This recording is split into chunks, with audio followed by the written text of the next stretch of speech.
Welcome to the podcast with the goofiest intro music. If that didn't make you happy and start dancing in your car, what are you doing? Hi, I'm Andrew Cummings, also known as UltraBudgetBrews, at Brews MTG on Twitter, and this is an episode of The Budget Shop. It's been a minute. Excited to be back. Yeah, and we're excited to have you. This is Murphis. You can find me at MurphisAlvyMTG. You can find me on one of our other podcasts on our channel here, our lovely channel, MTG Action 4 News. And you can find my articles a few times a month over at commandersherald.com. And hey guys, it's Mr. Comment number 5 here, one of your mainstays here at CMDTower. You can always find my limited Twitter activity at Mr. Comment number 5, all spelled out except for the 5 on Twitter. More likely, it's better to follow our primary channel at CMDTower on Twitter as well for the latest and greatest on what's going on. So, of course, welcome to a new episode of The Budget Shop, where floor to ceiling has no meaning and the foiling is always taco-shaped. Today, we're going to be focusing around what is primarily viewed as a difficult color pie to build on a budget. And that's because we're talking the whole damn pie. We're talking 5 colors. So Ultra Budget Brews, talk to us about what 5 color looks like to you holistically when someone's building a 5 color deck, but scrapping for pennies stuck to the underside of a park bench.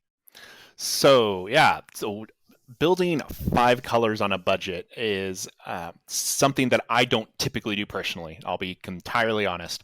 I've done it, but it's not something I typically choose to do for reasons that might become apparent. There are definitely challenges that come along with it. The biggest thing is you have to be able to cast your spells, and you need to have mana that isn't expensive. And if you know anything about Magic, if you've been playing for any amount of time, you know that the most expensive thing you run into typically is lands. And you know what's really boring? To spend $5-10 on a piece of land that does nothing more than a basic land that you picked up for free at your local game shop that you should support. You know, one of my least favorite things that I'm seeing, it's a trend on the Twitter, and it's just another reason that we should all abandon the hellscape known as social media altogether and go live in caves so it doesn't happen anymore, is the trend of posting baby's first dual land. Like, I finally... it's like this whole thing, man. There are people on Twitter who are like... And it's not like hashtag baby's first dual land, but that's very much the vibe is like... That should be sweet. It should be the hashtag. But like this baby's first dual land kind of vibe where it's like, I finally achievement unlocked. I'm finally really, real Magic player. I got my trop. And it's like, cool. You spent, last I checked, Tropical Island was well over $350 for white border. And you spent $350 on a breeding pool. So, mazel. But I hear you. That money that you spend on lands it just feels so bad sometimes. It does. And obviously if you're somebody listening to this and it's you've done that, hey, if you have the money and you're not making things bad for yourself, making bad financial decisions, go nuts. I'm not here to tell you shouldn't. It's not something I'd personally do, but that's me. So lands, they're difficult, like we said, and it's not that you can't find lands on a budget. You can find, if you are willing to play tapped lands, the world is your oyster. Let me tell you, there are all kinds of options. So something actually we were talking about right before we started recording, there's a website, which I think is kind of cool, called managathering.com. And if you click around on that, it will show you every cycle of land. So whether it's duels, tries, lands that tap for all colors or multiple colors, it shows where they're legal, where they're not legal, if they've been created yet, if they have, if the cycles are finished, if they're not finished. It's pretty cool. And so if you click on the thing that talks, it says dual color. It's by far the largest section.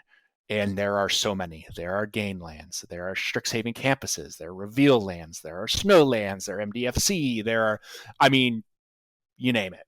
But most of these, the better ones that come into play untapped and make multiple kinds of mana, are going to be at least a couple bucks. That's going to be the floor. Probably $2 or $3, I'd say, on average, is the floor, and it goes up from there, often precipitously, rather quickly.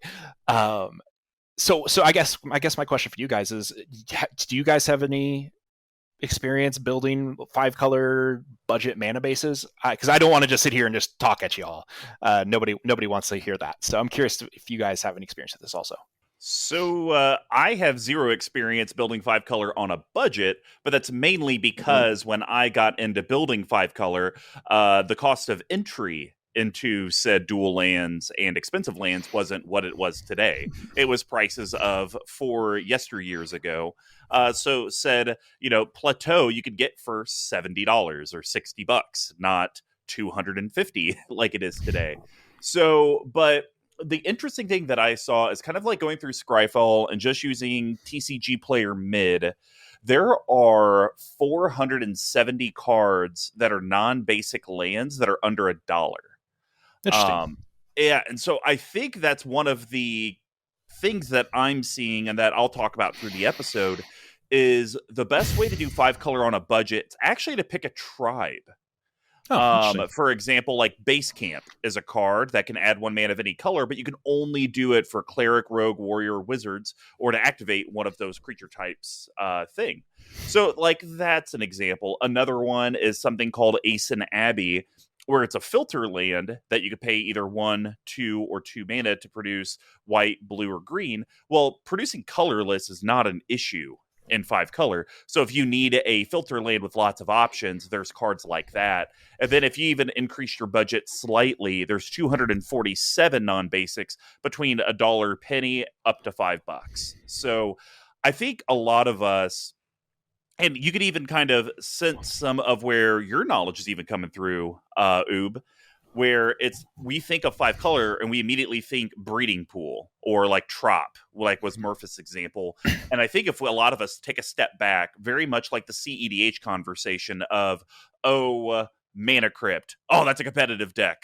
I don't like you anymore. And it's like, well, is it competitive? Maybe it's not. Just like 5-color, like, it must be expensive or you can't cast your spells on curve. And it's like, well, is it? Or maybe I just had to put in a little extra work to find these niche lands that can actually do it on a budget. For sure. Yeah. And there are, like I said, there are a ton of different things, and they range for budget. They range from very, very, very playable to just rancid. Let's just be honest. There are some of these that are just rancid. There's not a better word for it. You look at the Kamigawa, old Kamigawa lands. Do you guys remember these? I do. The art on these makes my heart go boom boom.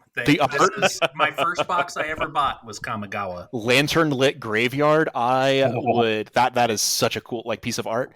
And I don't know if there is a bigger gulf between art that is just stellar and absolutely unplayable trash. It's so bad. If you dare to tap them for colors, they don't untap next turn. You're like, ha ha ha. It's awful.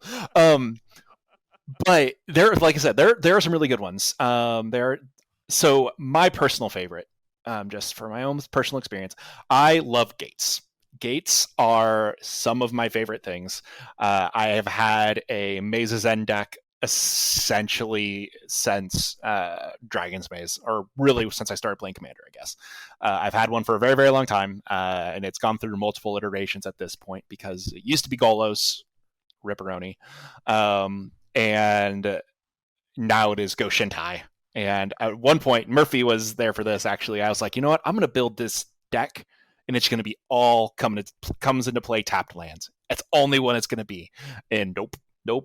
I did that for a second, and I noped out of that so hard. It was miserable. I never had a problem making my colors because I was playing all of the dual lands, but it was just brutal attempting to cast anything. So just even with that recent experience in mind, man, I really do value lands that come into play untapped. And so, yeah, and there are some decent ones of that. The MDFCs. Tango lands are an easy one to do. Most of those are between 50 cents and a couple bucks. The Tango lands aren't bad. Yeah, because the commander reprint. Yeah. Basically, and that's one of the things. One of the lessons of this is if a land has been reprinted in a commander deck, it is probably less than $1. Yep. So they're like the filter lands, the ones you can tap them, pay a colorless, and it makes 2 colors like red green or white blue or whatever. Like those have all been put in a bunch of commander decks, and so they're all cheap. The Tango lands all have been put in commander decks, and so they're all cheap. The Tri lands, so those ones don't come into play untapped, but they do tap for 3 colors instead of 2. Most of those are pretty budget. And it's just they've all been in commander decks, and so they're all cheap. Totally. And I think part of this conversation too has to include the place of basic lands in 5-color building. And this is going to be a blazing hot take, but you have way more room for basic lands in your 5-color deck than you think you do. Yep. We've been spoiled with this idea that I should have access to I should, regardless of anything else, have access to all of my colors in any quantity I want at all times. And that's true, except that even in really well-built mana bases, when you're building 4 and 5 color, you'll still get screwed off a color. That's just the nature of it, because unless you're running a really pristine fetch shock dual mana base, which is crazy expensive, it's really difficult to hit those colors. And a while back, I built a Jorn God of Winter snow land deck. Andrew and I think you, Mr. Combo, you both have played against it, and it was fine. I took it apart, but I made a rule for myself with that deck. I only played basic lands. There were no duels. There were no fetch lands. I guess there was an Evolving Wilds, which I found out buy lists for $0.05 for some reason. But I can only think of a couple games where I didn't hit all of my colors in a reasonable amount of time. And what made the difference was having things come onto the battlefield untapped. And so we're not playing enough basics. And then there are also a subset of cards, especially if you go base green in 5 color, that are budget, that fix your mana if you're playing a larger basic mana base. I'm thinking of cards like... oh my gosh. Farseek? Not like Farseek, although that's very good. I'm thinking even Attune with the Aether. Ones that bring them to hand? Yeah, it puts them in your hand, which on turn 1 in a 5-color deck, unless you're doing things with Soul Ring or Burgeoning or something like that on turn 1, Attune fixes your mana, and it's actually a package with one of the better 5-color lands in the budget range, which is Aether Hub. And so thinking about packages and those kind of cards that can fetch basics to your hand does a lot, and they turn on your reveal lands. I'm thinking of Port Town was just reprinted in the Vehicles Azorius Commander deck. That card is next to nothing right now. I believe you can get it. The highest non-promo copy on TCG Player is 42 cents. And that's the Snarls too, right? Those are the Snarls too. The Snarls are incredibly inexpensive. They're a little bit pricier, right? Yeah, Strixhaven's still in standard, right? Yeah, I don't know what's in standard. But as soon as those cycle out of standard, those will be nickels. Because they're not, they can feel bad to play, but I've had really good experiences playing the Snarls and the reveal land cycle from Shadows and Strixhaven. Yeah, my hope was that the slow lands from the new Innistrad set were going to end up being budget. But this is also a piece of it. Is if you were to look at any set on EDHREC, you can go to the set tab and you click it, and you can click on a set, and you can see what are the most popular cards in that set. And almost always, if there's a decent dual set, if it's decent, they're going to be the top 5 100% of the time. So all of this to say, basics are great. comes into play. Tap lands are fine. You just have to be willing and accept, like, hey, I'm going to be behind. Just don't play a million of them. Play some, just not all of them. Yeah, I'd agree, and I think we'll see as we get into the legends, kind of like what I alluded to, is, you know, outside of just play more basics and get more creative, is, you know, if you go to a tribe, like I'm looking at like Auntie's Hovel right now, and it's just like if you reveal a goblin, it can come into play untapped and it taps for Rakdos. So there are little niche cards like this out there that may be on a budget, may not be on a budget. You just kind of need to do the research yourself. Don't be a lazy deck builder like a lot of us have become and just immediately go to, what are the shock lands? What are the dual lands? What are the fetch lands? I need those 30 cards to start my land. And then command tower. Hold on. I could do this off the top of my head. We'll go command tower. We'll go Forbidden Orchard. We'll go Exotic Orchard. We'll go City of Brass. Mana Confluence. Mana Confluence. There we go. We just built a perfect 5-color deck. Like, no, you don't need a $5,000 mana base. You could probably get the same efficiency out of a $15 mana base with a bunch of strategic non-basics that fit your deck. Guess how much Auntie's Hovel is. I just want you to guess. Well, now that you're making me guess, I'm going to assume it's like $8 or something stupid. $20. Oh my gosh. It's such a bad card. Thanks, Modern. Thank you, Modern. Goblins has been an archetype for a while, and Auntie's Hovel fixes your mana for your munitions expert. The only one of those that's under $5 is the giant one, which has been reprinted in multiple commander decks. Really? Even the fairy one is over $5? Secluded Glen? Yep. Wow. $5. Well, with that said, guys, if you have any money left over, let's hear about the CMDTower store. Hey there, collective. Do you need a new playmat? Do you need some sleeves? Have you been forgetting your upkeep triggers? Well, be sure to head over to cmdtower.com/merch and be able to pick up all the great swag made for you guys. It could be the Mr. Comma number 5 reminder token. It could be the Squee McGee Get Up and Fight coin, or heck, even our foil playmat or Jund holiday sweaters. All of it's there. Go check it out. All right. Well, we just heard about the general 5-color kind of holistic archetype. Let's kind of talk about a legend needed for said helm deck. Murphis, what kind of legendary spoke to you for helming this 5-color budget deck if someone's actually going to go on this adventure? Well, I was torn. So as friends listening, as we chatted and we looked at the 5-color legends available, the question that came to my mind is, what do we mean by budget? And a few months ago, I did a Twitter poll that got a lot of traction. I don't understand how. But what we found is budget means a lot of different things to a lot of people. But generally for a legend, I know, Andrew, when you were writing articles over on EDHREC, you landed on under $5 in order to try and find things that were interesting to build. Mm-hmm. And as you look at 5-color commanders, a lot of them are actually pretty inexpensive.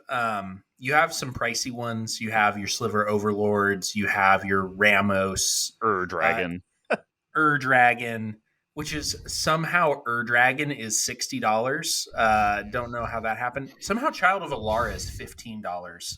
In what world is Child of Alara $15? 5-color board white tribal. I guess. But there are plenty of options that are lower. I ended up picking a mystery commander. And my commander, in my hope, friends, is for us to play a guessing game. Okay. So this legend has some pretty narrow restrictions. Oh, I already know who it is. Calling it. We didn't trade notes before. Murphis did say precast. I want to play a guessing game. He sounded a little bit like Jigsaw. I was a little concerned, but knowing what we're talking about and hearing that intro music, I have what it is in my head. I'm going to give Oob a chance to guess, though, with these clues. I really think you're okay. Give us some clues. Yeah, give us clues. So one is it has a pretty narrow restriction. Okay. Next one is it cares about a card type, not a tribe. Interesting. Okay, that takes mine out. And it costs less mana than the average 5-color commander. Okay. I don't want to spoil this for everyone listening. So at home, take your guesses. We'll give you 5 seconds. I am going to hit enter into our private chat because I'm 99% sure that's who you picked. If you guys at home haven't guessed yet, well, that's on you. Oob, who did you and I guess? Cody Vociferous Codex. There it is. Cody. Oh, yeah. Cody, our helpful, terrifying little book of a commander is who I picked. The restrictions just sung a heart song deep in my soul. Who needs permanence? Who needs permanence? Ain't that the truth? So why did you choose Cody for 5-color budget tribal? Like, do you think its activated ability like gets around some of the downsides of doing budget with so many colors? Yeah, so I think that's a piece of it, right? Like you can pay for Cody says you cannot cast permanents. So womp womp. And you can pay for and tap it to add Wooburg to your mana pool. So like in and of itself, it fixes your mana, but it does have that restriction. However, what made me pick this was twofold. One, this card costs a quarter. Like this is the king, or the king of budgety commanders in 5-color. And the second thing is it only costs 3 mana to cast. And to me, that's a really big deal. Like on curve, you can cast Cody, and then the next turn, play a land drop, activate it, and actually get its ability. So I think that curve really helps kind of shape what the rest of the deck can and should do. I actually really like that. Oob, I'm curious your thoughts, since you wrote budget articles for so long. Mm-hmm. Is there something to be said about Cody being 3 colorless to cast? So on curve, turn 3, you cast it. Turn 4, its activated ability is colorless and on curve. And like Murphis talked about, it gives you Wooburg. Like, is this just like the creme de la creme, like secret tech of budget 5-color decks? As long as you want to be in that specific niche of decks, spell slinging, absolutely. I think it's very, very good, and I think it's an interesting restriction actually. And honestly, most of the time, I don't super love the thing where like Golos, for example, was colorless, and then had a 5-color activation. I do think that legends should 5-color legends should be difficult to cast because there's so much power that comes with it. You have access to everything, right? Yeah. But I think that Cody gets around that because they're restrictive, and so it makes it still interesting. And so so you can have whatever color of mana, no matter if you hit all of your mountains and you're like, God, I have green spells in my hand. What the hell am I going to do? Like, yeah, cool. You just play your mountains, play Cody, and then, next turn you get to filter your colors into whatever you want, basically. And that's amazing. And so, yeah, Cody's great. I love Cody. And it is worth noting for everyone at home, the restriction is while it is on the battlefield, you can't cast permanent spells. That does not mean that you can't have permanent spells in your deck. That's true. And I think that's been some of the weirdness with Cody is when people talk about it, they talk about like, oh, I can't have any permanents that aren't lands in my deck. And it's like, I don't know where you're getting that from, but it's certainly not from reading the card. So not to sound too facetious, but here we are. So who did you guys pick?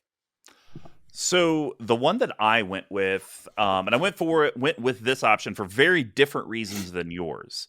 So I went with Horde of Notions for a variety of reasons. So this guy, though, costs Wooburg, so you need one of each color to cast it. It's a 5/5, so it's quote-unquote on curve. It does have Vigilance, Trample, and Haste, so you do get 3 relevant effects.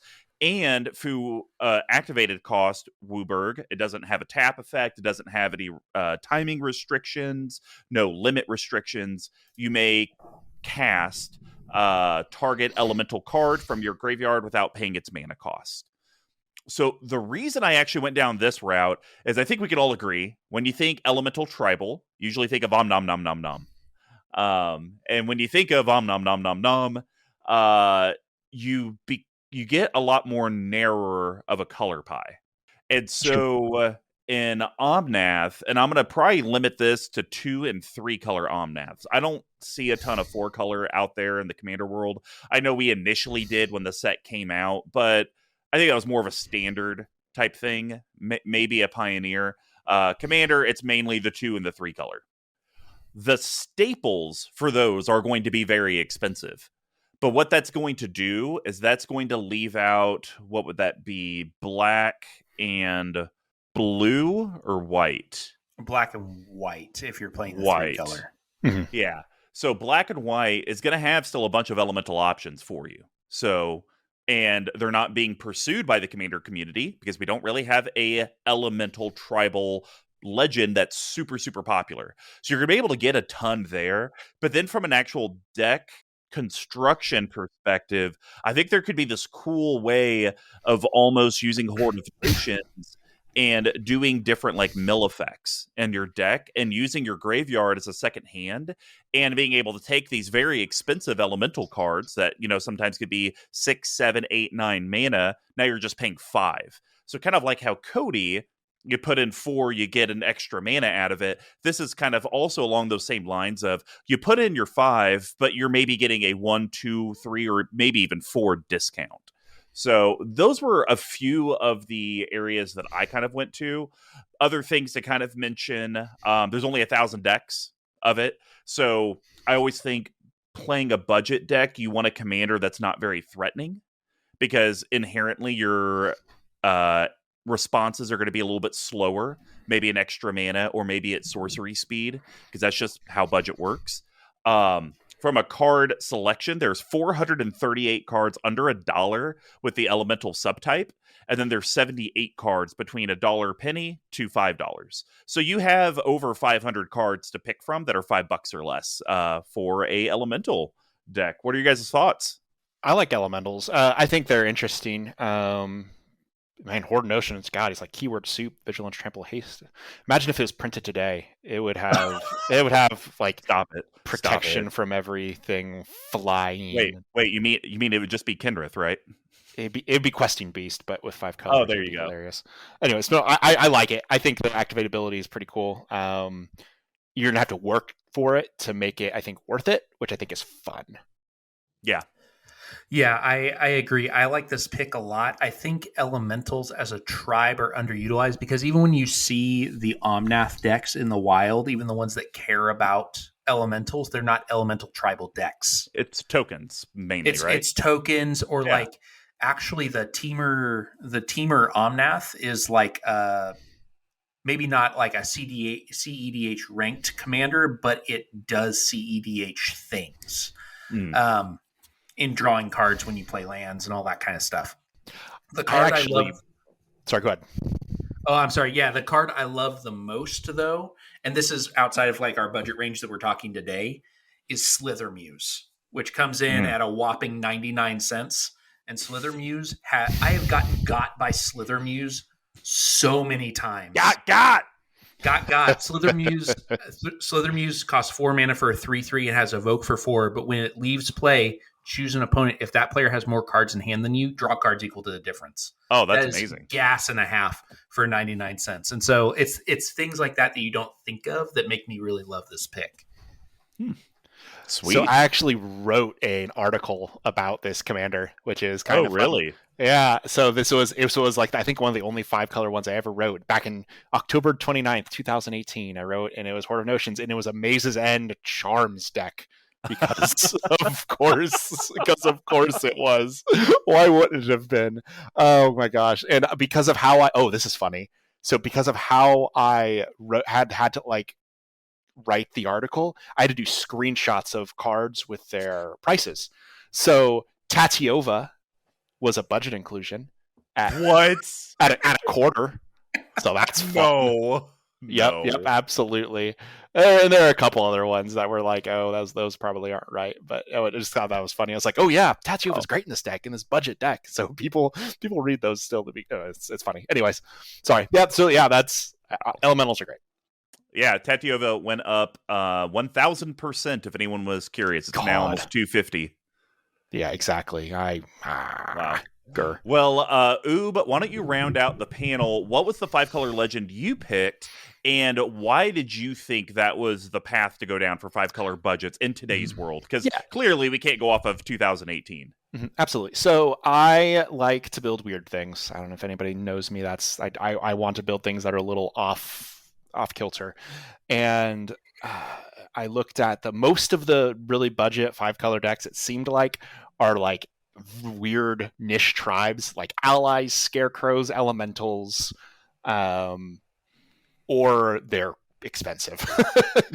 Dragons for the most part. Well, dragons are super expensive, right?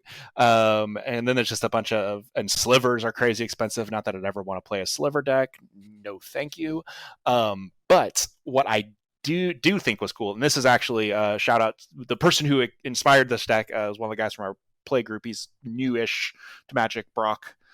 He played a Corona False God deck, and so Corona is just under $5. But here's the thing: if you're going to spend $5 on a card, have it be the commander, the card that you are literally have access to at all times.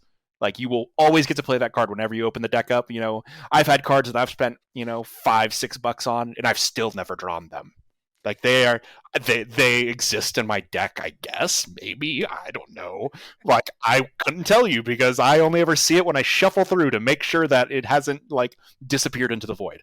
But your commander, you will 100% always at least have the opportunity to play. And so Corona. So anyways, this deck, it is built around. It's kind of he built it as like a group hug. And then he wants to make a bunch of copies of Corona. So Corona reads, it's 6 color. It's 6, one in one of each color. It's a legend. It's a haste. It has haste. At the beginning of each player's upkeep, that player untaps Corona False God and gains control of it. And whenever Corona attacks, creatures of the chosen type, of the type of your choice, gets +3/+3 until end turn. So you get to pass it around like beach ball at a Nickelback concert, just rolling around the table, pumping everybody's creatures, and just smashing into people, right? And it's so much fun. And so if you can make copies of it, like with stuff like Double Major, or if you have Mirror Box, that like, let's say, allows you to ignore the Legends rule, you can make a bunch of clones or copies of Corona, and then you're not passing around one Corona, you're passing around 2 or 3 or 4, and then they're all pumping each other. And it's because it's worth noting that her gatherer text or whatever, she is a legendary creature avatar. Yeah, so just you can name avatar. And so it's great. And so our friend, he took it in more of a, besides that piece of it, he took it more in a group hug direction. I would take it in more of a forced combat direction. And so you can actually go to EDHREC and you can click, there's one of the themes is forced combat. Click that and you can find all of the goaty, ridiculous shenanigans. They're like, cool, I'm passing this commander around, but y'all are gonna have to attack people who aren't me. So it's so much fun. I love it. It's great. That sounds awful to play against, and it sounds amazing to play with. Yes. I would love to helm that deck. I would hate to be one of players 2 through 4 in that pod. That's fair. Yeah, I think part of what I really enjoy about this pick is that there's not a clear. Some decks are pre-built, like the kind of the pre-con effect of the way they're printing commanders now is the commander is built to do the thing the commander says it's supposed to do. If you build a Sliver Hive Lord deck, there's one way to build it. It's to make all of your things slivers and to have them have indestructible. Corona just wants to spread the love. She just wants to spread the love everywhere. She wants to spread the love around the table. And so I love that there's so much variability in what you can do with this, and it opens up probably some really weird cards that like you will not see at the table otherwise. For sure. So I guess my question is Andrew, if you ended up building this, every time you pass Corona to the next player, do you go, "Aye, Corona," and then you start singing that like super obnoxious song, like da da da da da da da?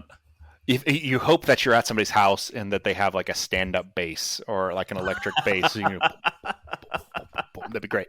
Yeah, that would be perfect way, and then they can't attack you. And even though they want to so badly, they want to smash your face in, and they're not allowed. They want to stop the eye Corona as much as possible, but they can't. Exactly.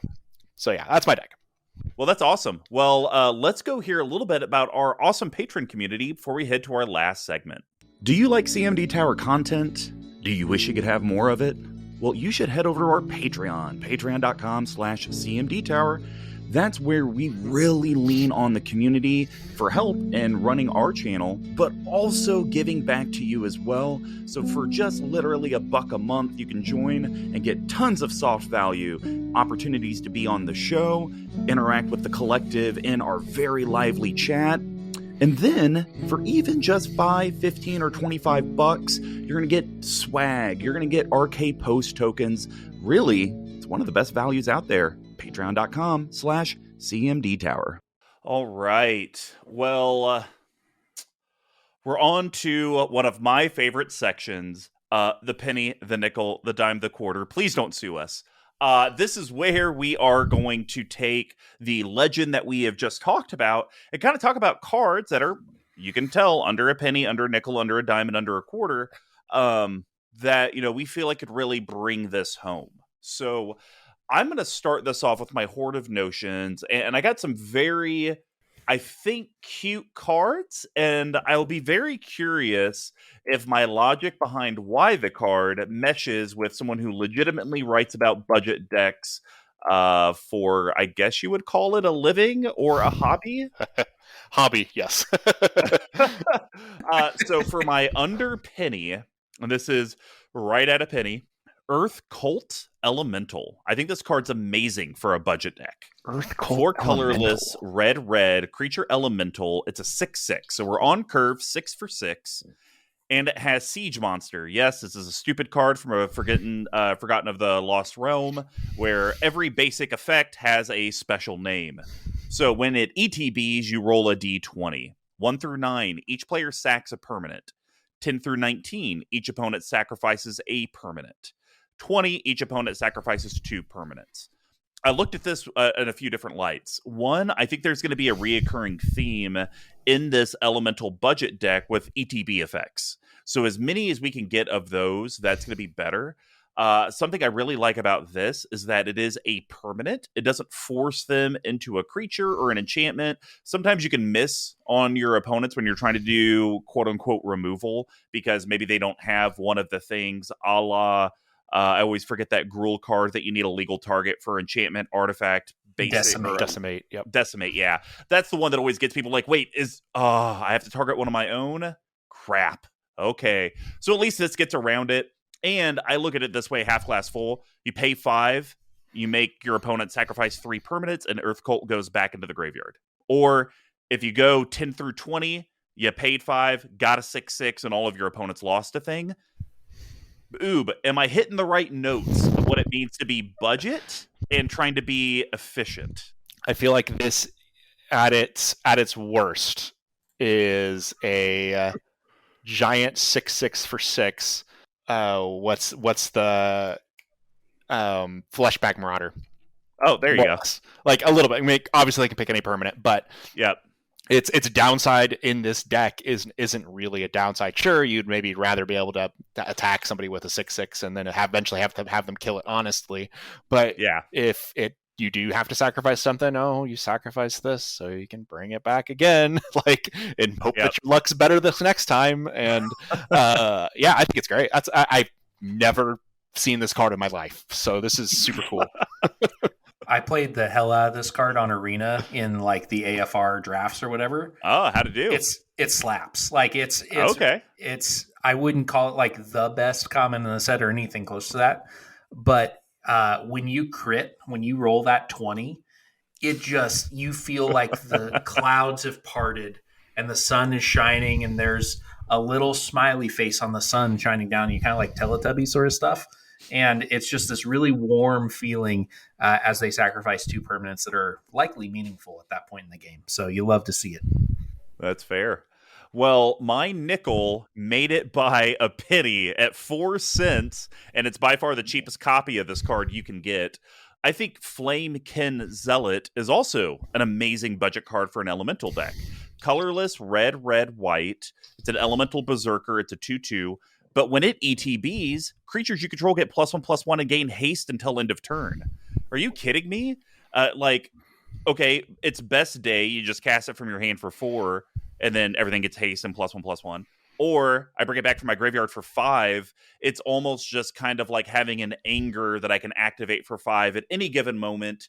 You know what? I think I got enough, because I believe there'll probably be a token sub-theme in here. There are a lot of ways to make cheap 1/1, elemental tokens that, are just 1/1s. So maybe this could do a little something there. But once again, am I hitting the notes of efficient, cheap value that's actually impactful? I think so. I think one thing like we talked a little bit about with the lands earlier. One thing that we didn't really get to chat about because I got chatting about Kamigawa art, I guess, is that you really have to make sure you can't be too greedy on a budget with your pips. Yep. Right. And so I think partially because it's Horde of Notions and because there are a lot of things that say, you can make any color to cast elemental spells, or you're bringing stuff from the graveyard back. You can get away with it, but you really do have to be careful with 5 colors not to have, you're not going to be throwing ultimatums in there on a budget mana base. No. Where it's like, I have to have 7 exact pips. Like that's miserable. But this is, I totally think this is great. Yeah, I like this a lot. I think this strikes me as a win con kind of card, right? Like every deck needs a way to close, and combat is the way that an elementals deck is ultimately going to close unless you combo out somehow. Fun fact, I believe this is a Manaless Dredge card. Is it? Yeah, it turns all of your Bridge from Below tokens into 3/3 hasty boys, so you can slam into the red zone. So just the more you know. Well, moving on to the dime card. This is just a good value engine, so not going to spend a ton of time on it, but it literally comes in at 10 cents. Its most expensive copy is $1.08. We're talking Flicker Wisp. I think this is a slam dunk in this ETB elemental tribal budget deck. Colorless, white. I hear you on the pips. It's a 3/1. It has flying, which, also could be good. Flyers in budget or draft tend to be the haymakers, tend to really shift games left to right. But when this ETBs, exile another target permanent and then return that card to the battlefield under its owner's control at the beginning of the next end step. I really, really like that, to be able to flicker any of our really solid ETB creatures. Maybe we didn't get the Earth Cult elemental sacrifice we wanted. Hey, I'll flicker you in and out for 3 or for 5 from the graveyard. Let's try it again. Let's see what we can do. I think this will just be a very good utility creature in the deck. Yeah, that's great. I love it. I love it. Yeah, no complaints here. Sweet. Well, the last one, this is the big monies, the quota. And of course, between the time I made my show notes and today, it's now 26 cents. I do not care. This card is going to be the glue for the 5-color deck. Yarsharn, Implacable Earth. 2 colorless, Silencia, green-white. It's an elemental boar. It's a 4/4. When it ETBs, you get to tutor a basic forest and a basic plains, bring them to hand, and then also players can't pay life or sacrifice non-land permanents to cast spells or activate abilities. I think this is just an amazing card for the deck to be able to flicker. You sacrifice it, cast it from the graveyard, get as many ETB effects as we can to get every single basic forest and basic plains out of our deck. We may only have 3 of each or 4 of each. That's okay. This card will pay bounties, even if it could just do it once or twice. Definitely. Yeah, that's great. I love it. Yep. I'm all in on Yarsharn. No pushback. That card is, it's very, very, it hoses a surprising number of things. It really does. Like, there have been times I've faced down on Yarsharn and I'm like, I go to, it does what? what? Yeah, it's great. Well, Murphis, I'm very curious. What are your penny, nickel, dime, quarter picks for Cody Vociferous Vortex? Vociferous Codex. Yeah, my all sorts of vociferous stuff. boy. So we're going to have guessing game part 2 here. Deal. As I go through these, I want you guys to be thinking, and audience at home, you think too. What is the secret commander? What is the secret commander in this Cody Vociferous Codex deck? Everything I think of is well above budget. It's because you do not dream. You do not have the imagination. It's gonna. I hope this is what it is. No, it can't be that. I was gonna say Karkash, because you could copy its ability, but it's a mana ability. Yeah, it's a mana ability. So, secret commander, secret theme. There's something about this deck that anchors it, and so it is your job, detectives, to figure out the penny card for this one is Devious Cover-Up. Devious Cover-Up.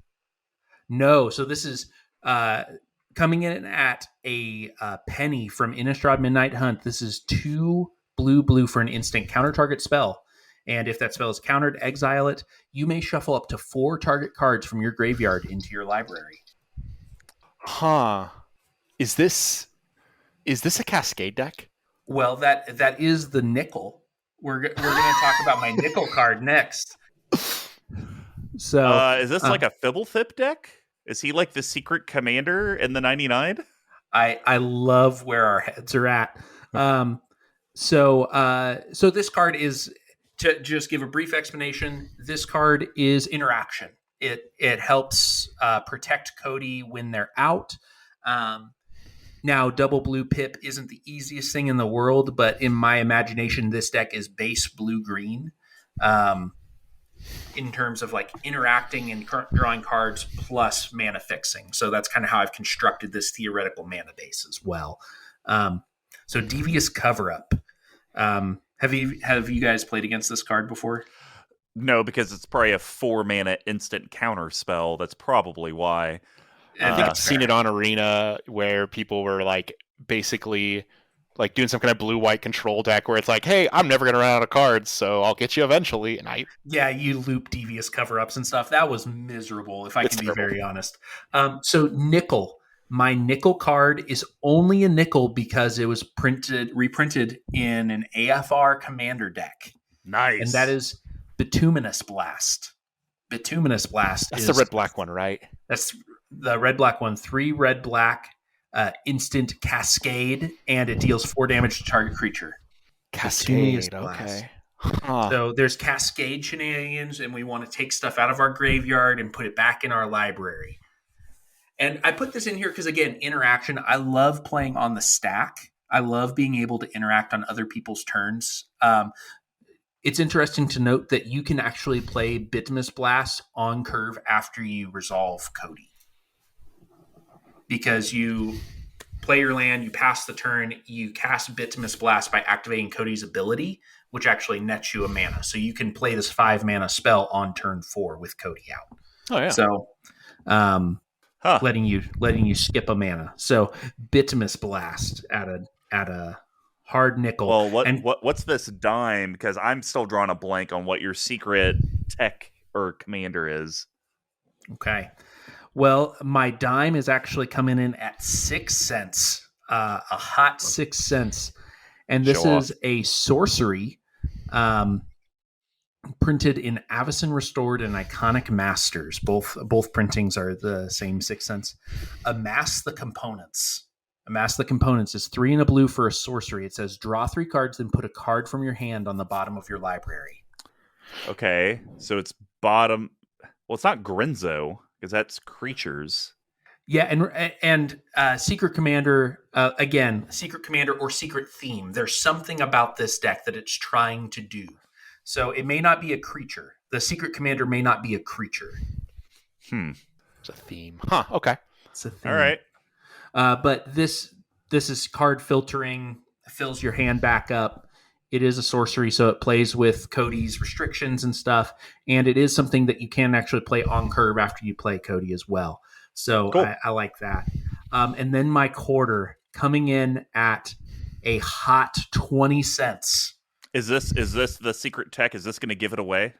This might give it away. I'm curious if you guys will be able to get it. This card is called Dream Pillager. That is a dragon. 5/RR creature dragon flying. Whenever Dream Pillager deals combat damage to a player, exile that many cards from the top of your library until end of turn. You may cast cards or spells from among those exiled cards.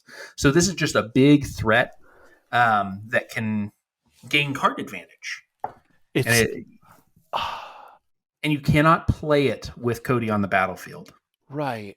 But you can do something with it from the graveyard, right? Yeah. In theory, I guess you could like raise dead Beacon of Unrested, or yeah. I thought they had some ability that you could like do something from the graveyard with it. I'm drawing a blank.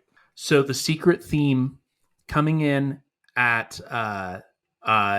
just over a couple bucks. You can actually get it for you can find it for under $1 in some places.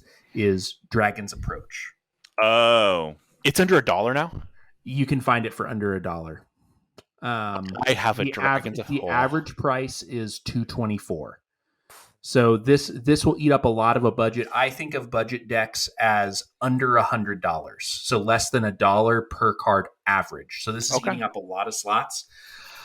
But so this deck is looking to use cards like Devious Cover-Up and Bituminous Blast to cast Dragon's Approaches off the top with Cody's ability, and turbo out Dragon's Approaches that then put things like Dream Pillager, things like a Tarka World Render onto the battlefield and circumvent Cody's restriction.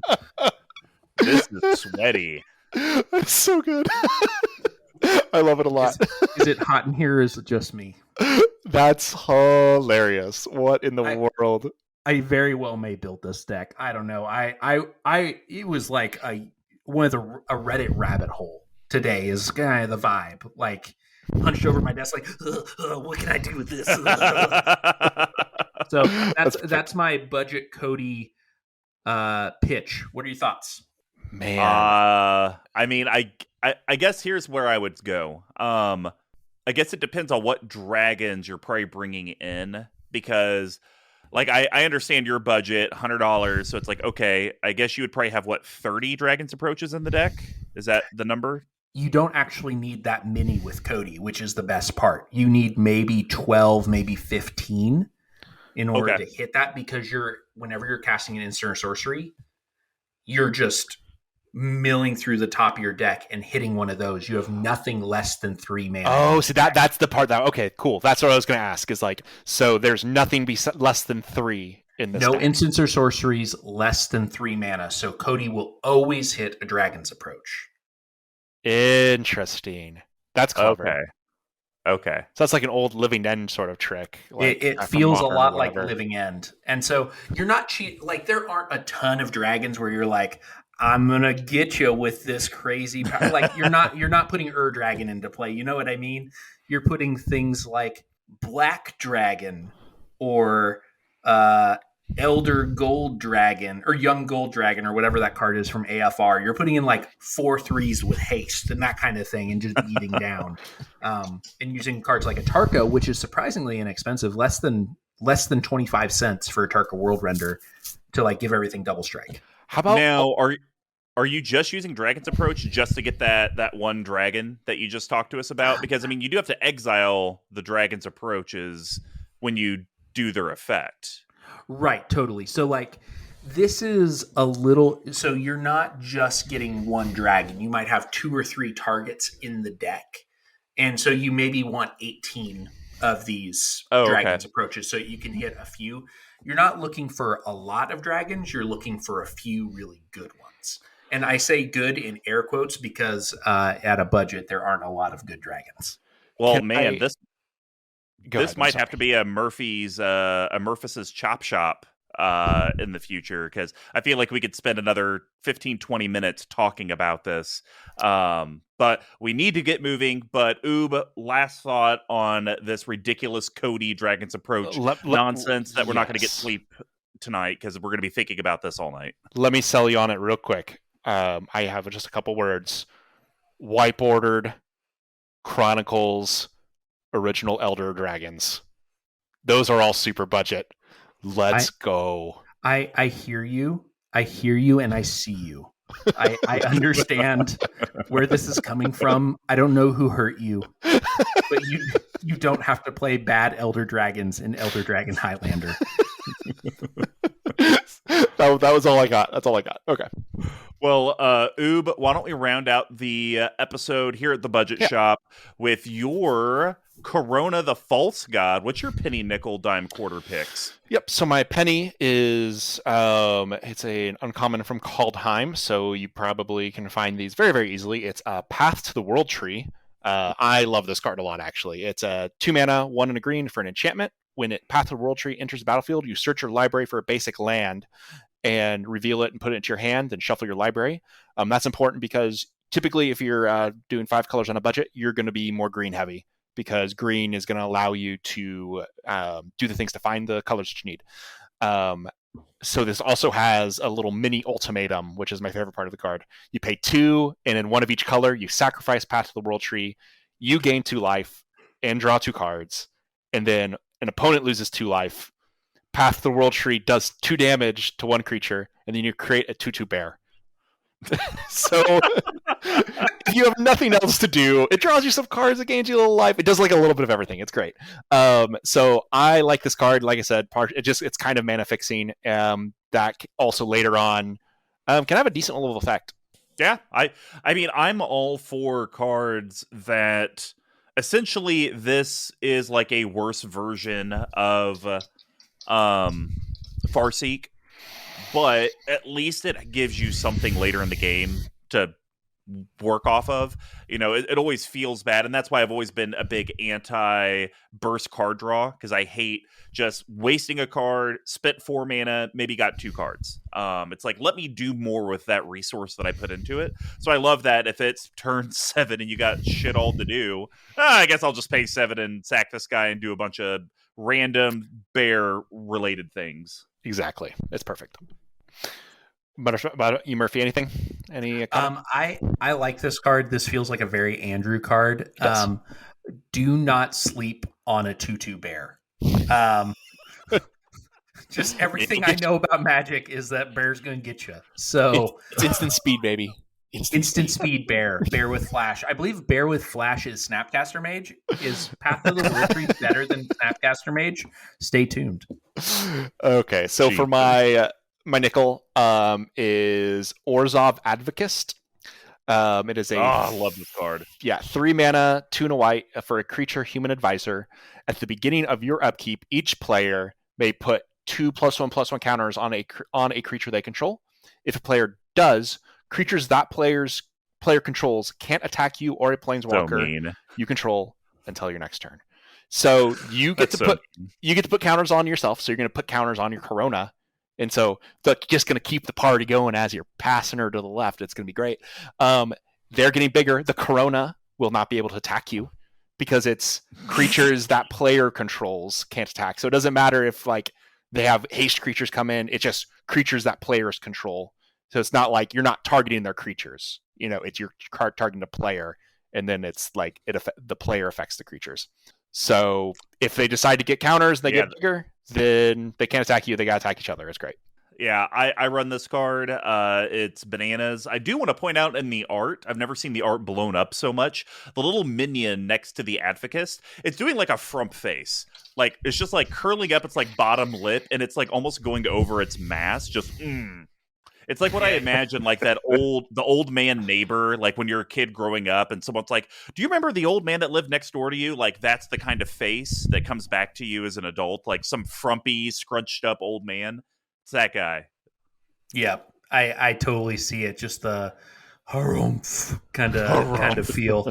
I like this card a lot. I like how it synergizes with Corona and actually like it incentivizes sharing the love, which is the only way that Corona is going to work for you and not kill you for casting it. And people underestimate the power of 2+1/+1 counters often. I've seen it happen a number of times. So I like this a lot. Okay. Well, for my dime, question: do you either of you play Explore? A little bit. A little bit. Explore's fine, right? Yeah. Yeah, it's all right. So what if I told you you could get Explore Plus for just a single mana more and for 10 cents? I don't know. This feels like a scam, like when your insurance company calls you and it's like, hey, I know you're on Standard, but Standard Plus is only like the cost of a cup of coffee a day. So That's what are you true. trying to pillage over here? I'm trying to do a Zendikar Rising common, Scale the Heights. It is a 3 mana, 2 and a green sorcery. You get to put a +1/+1 counter on up to one target creature. You gain 2 life. You get to play an additional land, and you draw a card. And so I just think it's great. It grows your Corona. Yeah. It allows you to play additional lands, which if you're having to... One real good way to get around the downside of interplay ETB tapped lands is playing additional lands. Because it feels less bad. Typically, especially early, if you're playing an additional land, it's like, oh, I wasn't, unless you have like a Soul Ring or something, like, oh, I'm not gonna use it, so whatever, it's just coming in and I just have it.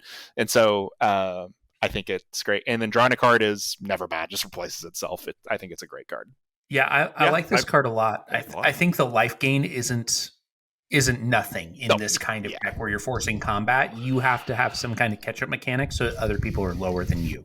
That's true. Yeah, I would play it without the life gain. Yeah, whatever. Like that's the smallest piece of it.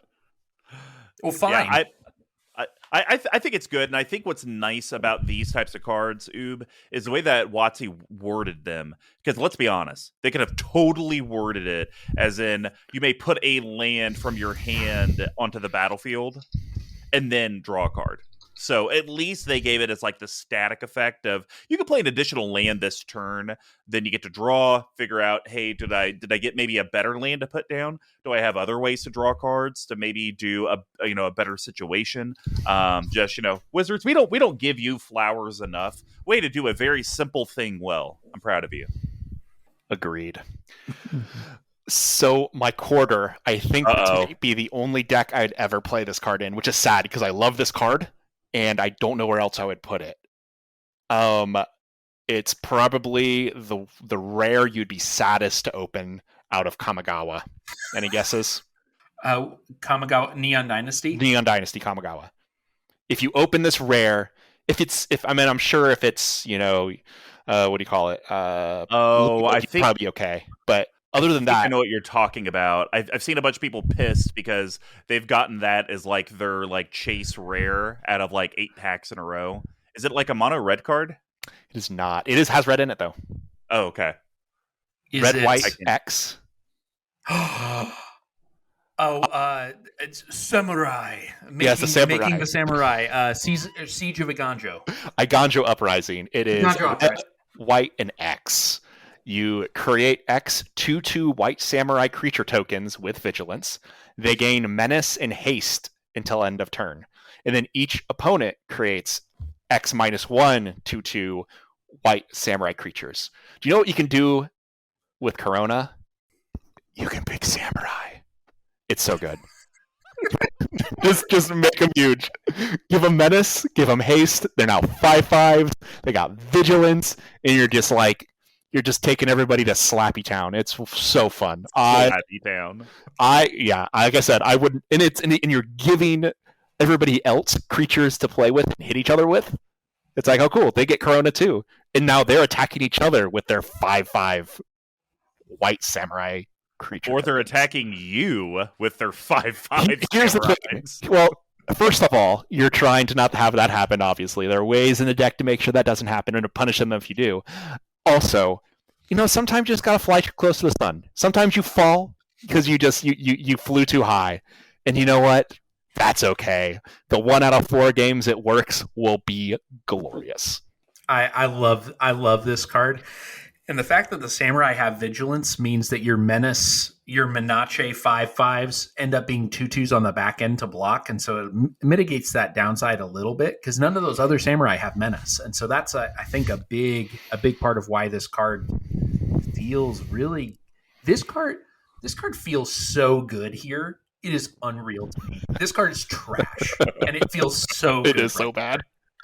This is the kind of card is why I play Commander and EDH basically exclusively, because where else can I run Iganjo Uprising? I mean, not anywhere else. It's great. Well, guys, thanks for visiting our humble budget shop this fantastic afternoon. Hopefully you took some points away from our panel on how to build 5-color on a budget. And this is Mr. Comma number 5 saying thanks for stopping by.